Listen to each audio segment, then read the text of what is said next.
Place à la lecture dans Il était une fois un livre. Voir la mer, donc il s'est fait nommer en Bretagne, il était l'instituteur de Sarzeau. Avec Nathalie Ramage sur Fréquence 8.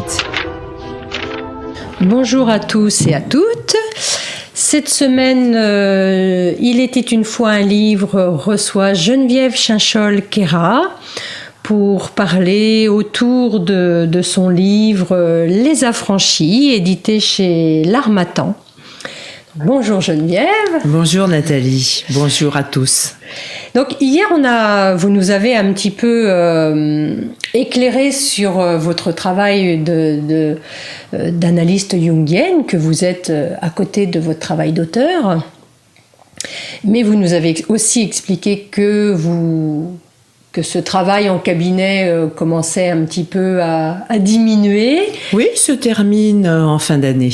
Voilà, donc, mais ce qui ne veut pas dire que vous arrêtez complètement ce travail d'accompagnement. Non, c'est une transformation.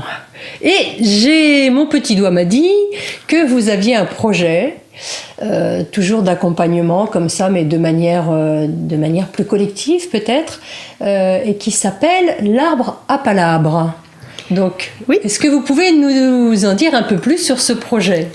Alors, c'est un projet que j'ai un petit peu dans le cœur depuis longtemps, puisque j'ai voyagé en Afrique noire, ça fait maintenant quand même de nombreuses années, à pied, en brousse, et que j'ai vécu cette expérience dans les villages de l'Arbre à Palabre.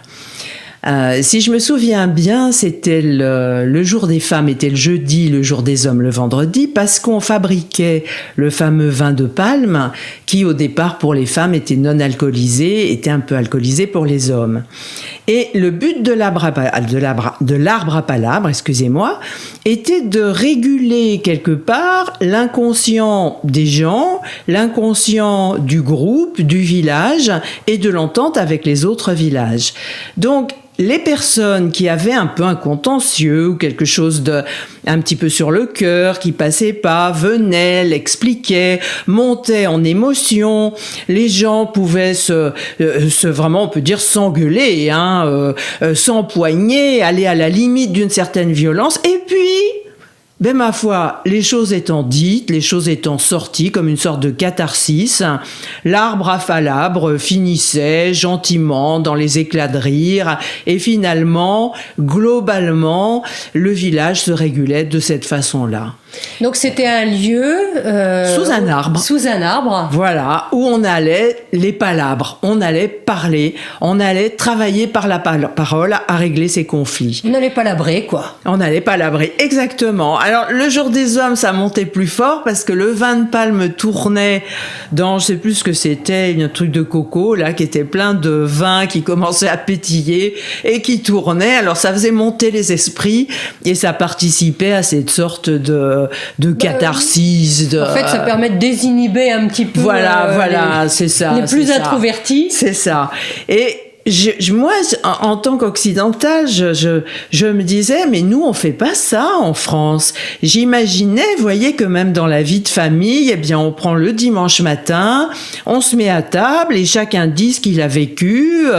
Un des enfants, un des adolescents peut dire au père, tu vois, quand tu m'as dit non, moi j'ai vécu ça, et le ton pourrait monter sans que ce soit dramatique, et puis tout le monde finalement sort un petit peu son linge sale, et à la fin on se comprend, et on mange, on fait un bon repas tous ensemble pour fêter tout ça. Non, nous, en Occident, on faisait pas ça. Et j'ai gardé un petit peu cette idée dans le cœur. Et les rêves, ça m'a toujours passionnée. En fait, les contes, les rêves, mais depuis, je crois, ma plus tendre enfance, les contes, ça me parlait. J'adorais puiser dans les contes et légendes. Donc, je me voyais pas, en fermant mon cabinet, ne plus m'occuper des rêves.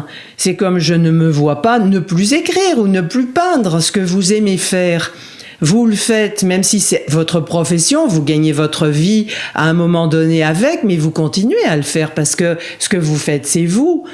Donc, j'ai imaginé de faire se rejoindre cette idée de l'arbre à palabre avec le carnet de rêve, c'est-à-dire d'accompagner un groupe, plutôt petit groupe, 7 personnes, 8 personnes, où chaque personne du groupe serait invitée à tenir un cahier de rêve sans pour autant se mettre en psychanalyse. C'est-à-dire que le dimanche matin, on se réunit une fois par mois avec les cahiers de rêve et on échange. Et on palabre. Et chacun peut dire, ben moi, cette image, ça m'évoque ça. Ça me fait penser à ça. Tiens, mais il y a tel conte qui parle de ça. Dans La Belle au bois dormant, ce thème-là est travaillé. On en parle. Ou bien, moi, ma grand-mère, elle me racontait que. Et on fait remonter les souvenirs. On invite l'inconscient du groupe, l'inconscient du lieu, à participer à notre rencontre. Donc, l'Arbre à Palabre, c'est un projet qui débute en septembre. Et les gens intéressés peuvent me contacter, je leur donnerai l'adresse et les dates. C'est ouvert vraiment à tout le monde. Ça n'est pas pour une poignée de professionnels ou une poignée d'intellectuels. Mais ce que j'aime, c'est travailler dans le vivant.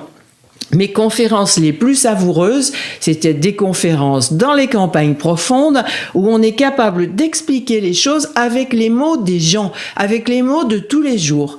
Le reste peut m'intéresser dans une dimension de recherche intellectuelle, mais je pense que profondément, je suis une vulgarisatrice. C'est ma nature. On le sent bien à travers vos livres d'ailleurs. Oui, ouais. D'ailleurs, parce que bon, c'est pas le premier pour lequel je vous reçois. J'ai souvenir. Pour donner quelques titres à ceux que ça intéresse ou qui ne connaissent pas, il y avait Alliance.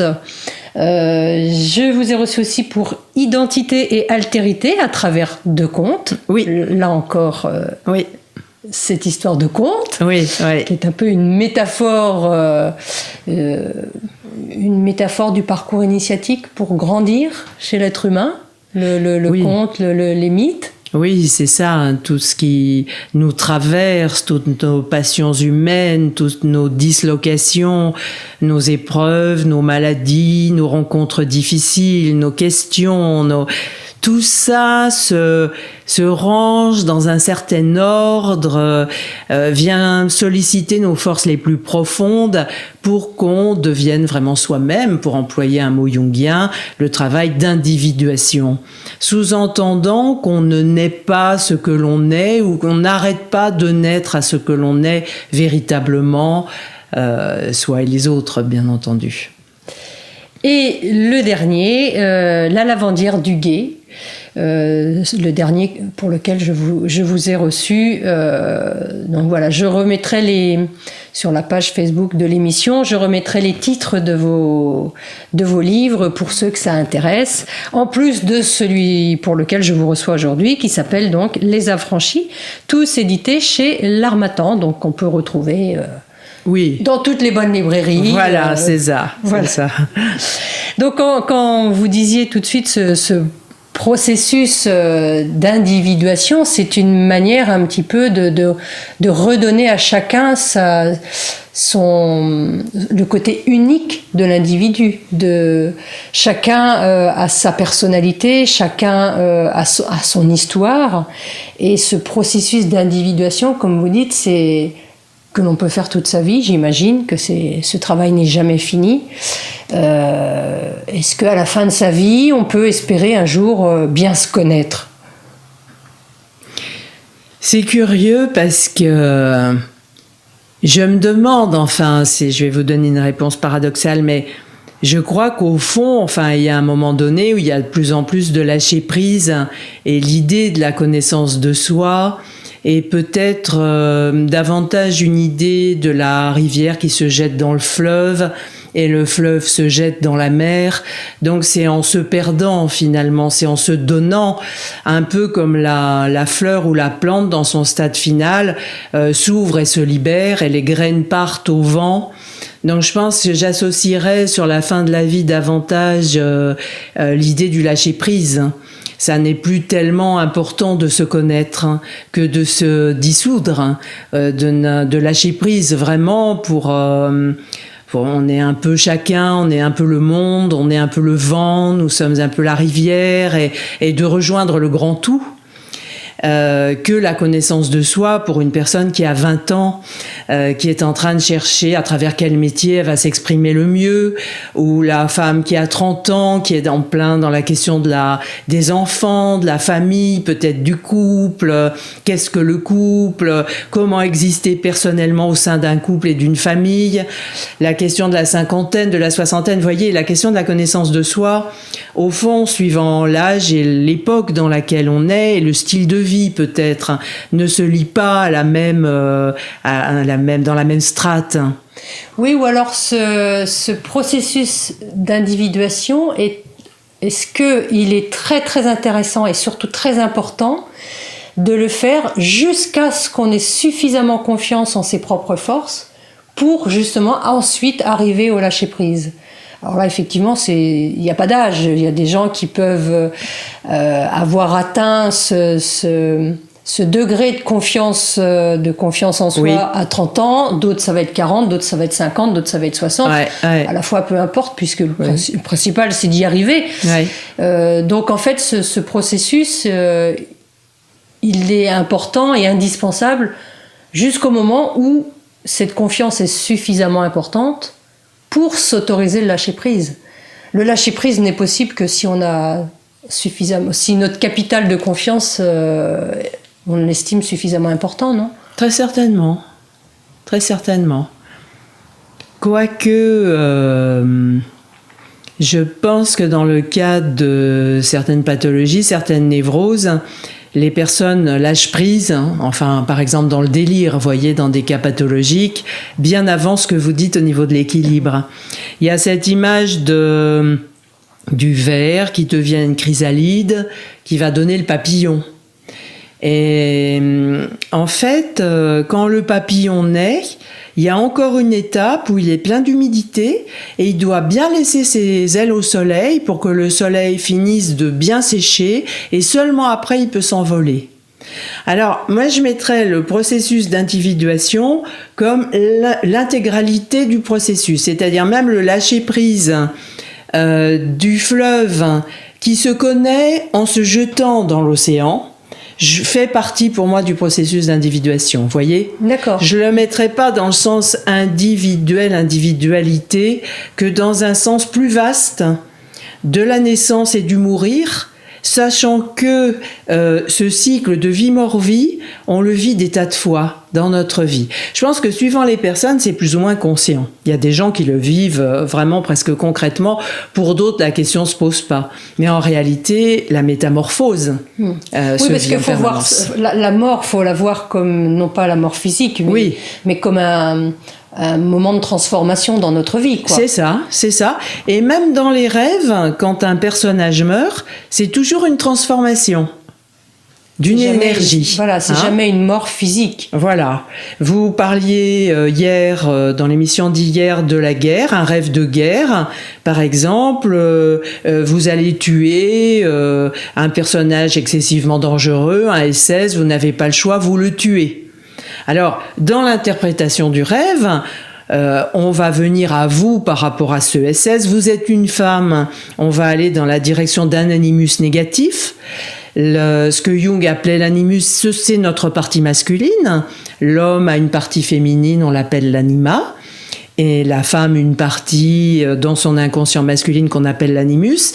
L'animus négatif d'une femme peut être un SS, par exemple, ou un homme barbe bleue. Vous voyez, le conte de Barbe Bleue va ouvrir la méditation d'une femme qui peut-être n'arrive pas à choisir ses partenaires de manière créative et sécuritaire pour elle, mais va être attirée par les mauvais garçons, les pervers narcissiques, pour employer un mot à la mode. Et si on va loin dans l'inconscient de cette dame, découvrir dans quel état est son animus.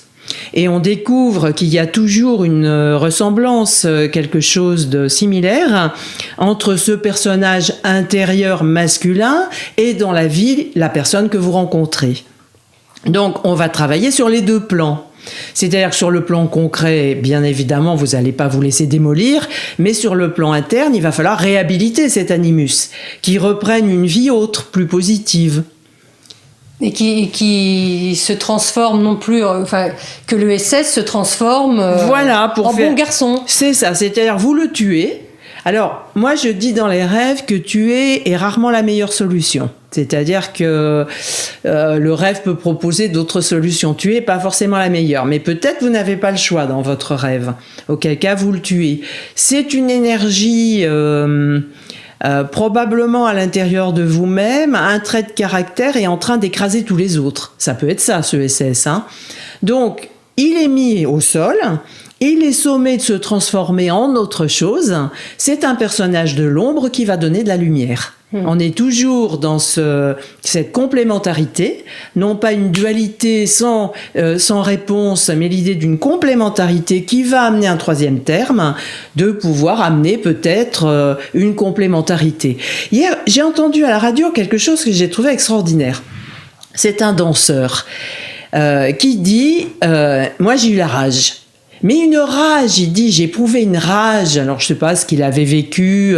Je crois qu'il avait grandi dans des quartiers où les hommes ne dansaient pas.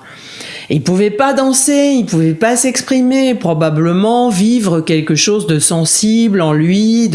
Et il en était arrivé à une somme de rage où il pouvait faire n'importe quelle bêtise et se retrouver en prison. Et il s'est autorisé à danser. Il s'est donné les moyens et il a dit à ce moment-là, j'ai mis ma rage dans la danse. Et il est devenu un grand créatif. Et j'ai entendu aussi une réflexion qui ressemble à ça chez un cuisinier, qui disait qu'il avait beaucoup de colère en lui à cause de tas de choses, mais que ce feu, il le mettait dans le feu de la cuisine, où vous avez une viande crue et puis vous allez la travailler jusqu'à ce qu'elle soit intégrable. Il avait canalisé. Eh bien, c'est peut-être une rage extrême que vous avez développée parce que votre père vous battait, vous étiez petite et vous ne pouviez pas vous défendre. Et cette rage, elle monte. Avec le travail d'écoute des rêves, ça la fait monter. Mais si vous tuez le SS, vous allez peut-être faire quelque chose de formidable avec cette force qui va retourner dans les canaux d'existence, c'est-à-dire vous allez vous mettre à faire du théâtre, à peindre, vous allez changer de voie professionnelle, vous allez vous faire de nouveaux amis, que sais-je, ça va devenir une part de créativité. On recycle l'ombre, ça n'est pas un ennemi absolu, c'est une force qui demande à être transformée. Un message qui demande à s'exprimer et on peut très bien choisir de l'exprimer et dans la lumière, quoi. Alors, vous dites, on peut très bien choisir, j'irai pas jusque-là, parce que je pense que les limites du moi, vous pouvez, je mettrai de l'humilité, c'est-à-dire que je dirais les limites du moi humain, nous allons souhaiter que. Mais vous avez un partenaire. C'est-à-dire que quand vous rêvez, que vous faites sortir tous ces personnages de l'ombre, ça montre à quel point ce sont vos partenaires à l'intérieur de vous-même. Le moi n'est pas tout puissant. Jung disait dialectique du moi et de l'inconscient. J'adore ce mot, ça me parle. Parce que dialectique, il y a dia, il y a divisé, et il y a quand même l'idée qu'on va arriver à s'entendre. Donc, croiser avec votre inconscient, vous ne gagnerez pas. Si l'inconscient fait que votre animus est un SS, votre moi va dire « Ah, Coco, t'existes pas, je fais sans toi », vous le retrouverez tout le temps, partout, à la croisée de chaque ruelle de votre vie. Donc, vous êtes obligé de prendre conscience qu'il y a cette force de destruction, pas seulement à l'extérieur de vous, mais en vous. Et ensuite, c'est là qu'on rentre dans un processus que le rêve va suivre. Le SS, on va le rencontrer, il va être de moins en moins méchant. Peut-être à un moment donné, je crois que je vais vous donner un exemple concret absolument formidable. C'est le rêve d'un monsieur. Il rêve qu'il y a un serpent en face de lui, mais un serpent terrifiant, hein, vraiment, je crois que c'est un cobra royal. Et dans le rêve, on lui dit qu'il faut mettre ce serpent terrifiant à l'intérieur de sa voiture. Il est terrifié et il voit qu'il y a sa mère dans un coin du jardin. Il se dit, maman va faire le travail. Et sa mère disparaît. Il se retrouve tout seul avec le serpent. Alors, il arrive, il sait pas comment, mais avec des immenses pinces et tout, à mettre le serpent dans la voiture. Il claque la porte de la voiture et le serpent est dans la voiture. Et là, il se dit, mais jamais je vais pouvoir rentrer dans la voiture où il y a ce serpent. Et là, le serpent le regarde avec 2 yeux énormes, 2 crochets, et au bout des crochets, il y a des gouttes de venin. Et il est horrifié. Et là, il est désespéré. Il se dit, c'est fini. Enfin, je pourrai jamais rentrer dans ma voiture, je suis foutu. Et le rêve bascule, il rentre dans sa chambre. Et dans sa chambre, il y a sa couette blanche qui est au sol. Et là, il commence à réfléchir, à avoir peur. Il se dit, je suis sûr que le serpent est dessous. Et, évidemment, il va me tuer, quoi. C'est mon heure. Et à ce moment-là, il voit le serpent dans un coin de la pièce. Et le serpent est déjà beaucoup moins agressif. Il a rentré ses crochets, puis il est plus petit. Et il regarde le serpent et il a presque de la compassion pour cette pauvre bête, quoi. Il se rend compte que si lui, c'est difficile de rencontrer le serpent, pour le serpent, c'est difficile aussi de le rencontrer lui. Et plus moins il est agressif, en fait, plus le serpent diminue. Et à ce moment-là, il y a une sorte de force d'amour qui arrive. Le serpent, presque penaud d'avoir fait peur, s'approche de lui et ils se font un immense câlin. Alors, j'adore ce rêve. C'est un rêve qui est très synthétique, quoi, par rapport, on pourrait dire, à ce qui peut représenter les forces du mal. Ce qu'on n'a pas intégré, l'ombre jungienne, voire l'ombre collective. Oui, mais la fin est plutôt pleine d'espoir. Voilà, c'est pour ça, vous voyez, on parle du SS et de comment, je réponds à votre question sur le moi peut décider que, j'ai dis oui et non. Il peut avoir de bonnes intentions, gardons de bonnes intentions, ce qu'on va appeler l'éthique. Mais sachons que dans une vraie confrontation à l'ombre, comme nous vivons collectivement avec la crise planétaire, le Covid, les problèmes de climat, enfin, où tout le monde doit vraiment se remettre en question sur la consommation, sur le rapport aux autres, sur le rapport à soi. On peut pas, changer son rapport à l'inconscient. Et dans ce rêve-là, je l'aime bien parce que c'est vrai qu'assez vite, on voit l'homme changer et intégrer toute l'agressivité dont il ne voulait pas. Quelque chose de phallique, probablement. Donc, je prends ce rêve parce qu'il est plein d'espérance. Dans la réalité des choses, cet homme a rêvé ça ne veut pas dire que c'est fait. Moi, en tant qu'analyste ou en tant que personne qui a l'habitude de travailler avec les rêves, je sais qu'il va y arriver. Mais je ne sais pas s'il va mettre 1 mois, 10 ans ou toute sa vie. En tous les cas, il est en chemin. Voilà, c'est l'essentiel. C'est l'essentiel. C'est le mot d'espoir de la fin pour aujourd'hui. Merci pour ce beau partage d'expérience. Il y en aura d'autres puisque nous n'avons pas fini la semaine. Et je laisse placer un petit peu de lecture et je vous retrouve demain. À demain. À demain. Geneviève Chinchol-Queyrat, Les Affranchis. Ce que nous allons rencontrer dans ce voyage d'Ulysse ne sera en premier lieu que les facettes d'ombre de la psyché du voyageur, coupé de lui-même et donc des forces naturelles de la vie. L'identification à un archétype est une des maladies, une des possessions les plus dangereuses. Je me suis aperçue que ces problèmes d'inflation, perte de ses limites humaines, sont récurrents dans plusieurs mythes fondateurs. Tobie, dans la Bible, passe son temps à regarder le ciel et à enterrer les morts au lieu de vivre simplement sa vie humaine. Osiris, chez les Égyptiens, semble bien fier et sûr de lui au point de s'attirer les foudres de son frère Seth. L'ombre semble intervenir lorsque nous ne sommes plus dans une juste place humaine, que nous faisons des confusions, que nous ne portons plus notre identité, notre vulnérabilité, que nous renions notre sensibilité. Le refus de notre ombre est-il un rejet de notre patte humaine, de nos instincts? Est-ce de notre refus que se forme et se nourrit l'adversaire?